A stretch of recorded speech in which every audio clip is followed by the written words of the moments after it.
दोस्तों ये दुनिया बहुत ही अजीब है। कब क्या चलता है क्या नहीं पता ही नहीं चलता। अब आप कोई चीज बेचेंगे तो उसकी सूची में क्या शामिल होगा? कपड़े, फर्नीचर, बर्तन, सजावट के सामान जैसे कई अन्य चीजें। मगर यहाँ देखिए, लोग बलगम वाला टिश्यू, खाई हुई सैंडविच, कचरा और न जाने क्या क्या बेचने में लगे हुए हैं। इतना ही नहीं, इन चीजों की उनको मोटी रकम भी मिल जाती है। तो आइए आपको भी दिखाते हैं ऐसी ही कुछ चीजें। आधा पिया हुआ पानी का ग्लास। दोस्तों 1977 में मशहूर अमेरिकी सिंगर एल्विस प्रेस्ले ने नॉर्थ कैरोलिना में हुए अपने एक कॉन्सर्ट के बाद एक ग्लास से थोड़ा सा पानी पिया था, जिसके बाद उस बचे हुए पानी को वेड जॉन्स नामक शख्स ने ईबे पर बेच दिया था, जिसके लिए उन्हें $455 मिले। गंदगी। ब्रिटिश कलाकार ट्रेसी इमेन 1988 के दौरान अपने रिश्तों के कारण एक मुश्किल वक्त से गुजर रही थी। ऐसे में उस वक्त उनका हर काम उनके बिस्तर से ही होता था।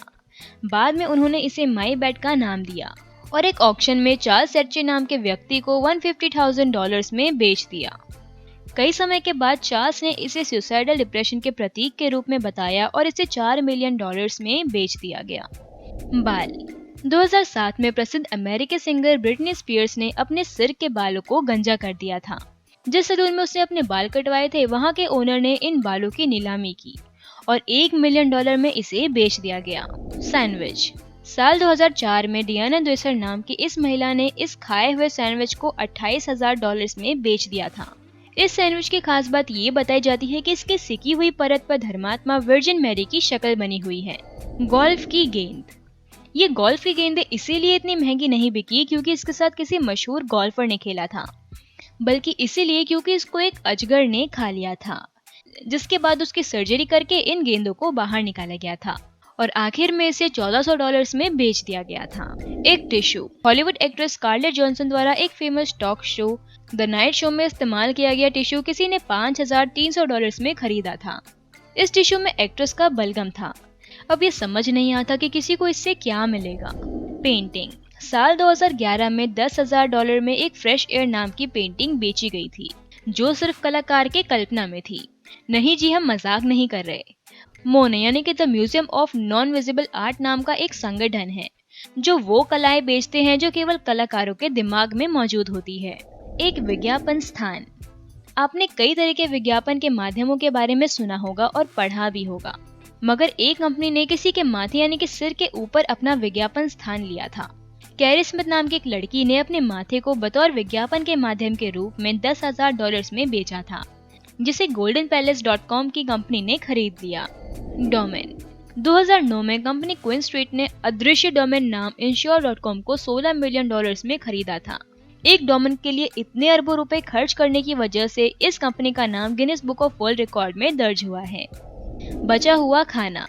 दोस्तों अमेरिकी सिंगर जस्टिन टिम्बरलेक एक रेडियो में मॉर्निंग इंटरव्यू दे रहे थे, तो ब्रेकफास्ट के तौर पर उन्हें फ्रेंच टोस्ट परोसा गया था, जिसे उन्होंने पूरा खत्म नहीं किया था और उस बचे हुए खाने को ईबे पर बेच दिया गया, जिसकी कीमत $1,025 मिली। सांस। एक रेड कारपेट के दौरान एक रिपोर्टर ने सेलिब्रिटी एंजेलिना जोली और ब्रैड पिट को माइक देने की जगह एक डिब्बा दिया, जिसमें उन दोनों की सांसों को बंद कर लिया गया था। बाद में इस डिब्बे को $530 में बेच दिया गया। बच्चे का नाम। एक परिवार ने अपने बच्चे को नाम देने का अधिकार ईबे पर बेचा था। इसे $25,000 में goldenplace.com नाम की उसी कंपनी ने खरीदा जिसने अपना विज्ञापन एक लड़की के माथे पर किया था। अब बच्चे का नाम गोल्डन पैलेस बेनेडेटो है। कूड़ा। पेंटर जस्टिन ग्रेकेट ने यह साबित करने का फैसला किया कि किसी भी चीज को खरीदने का फैसला करते समय पैकेज का डिजाइन बहुत ही ज्यादा महत्वपूर्ण होता है, जिसके बाद उन्होंने न्यूयॉर्क के कचरे को एक छोटे से डिब्बे में बंद करके बेचना शुरू किया। शुरू में ये डिब्बा $10 में बिकते थे। बाद में लोगों को इसका कॉन्सेप्ट इतना पसंद आने लगा कि इसकी कीमत बढ़ के $100 हो गई। मनोरंजन। 4 ऑस्ट्रेलियाई लड़कों ने अपना समय ईबे पर बेचा था। उन्होंने वीकेंड के लिए मनोरंजन देने की पेशकश की थी, जिसमें खाना पीना और हल्का मनोरंजन शामिल था। दिलचस्प बात यह है कि लोगों ने इसमें दिलचस्पी दिखाई और ये मनोरंजन से भरी डील $3,000 में बेची गई। दोस्तों आज के इस वीडियो में बस इतना ही। तो कमेंट करके जरूर बताइएगा कि इन चीजों में से सबसे अजीबोगरीब चीज आपको क्या लगी और क्या खरीदना आपको सबसे ज्यादा पागलपन लगा। तो मिलते हैं नेक्स्ट वीडियो में, तब तक के लिए बाय बाय।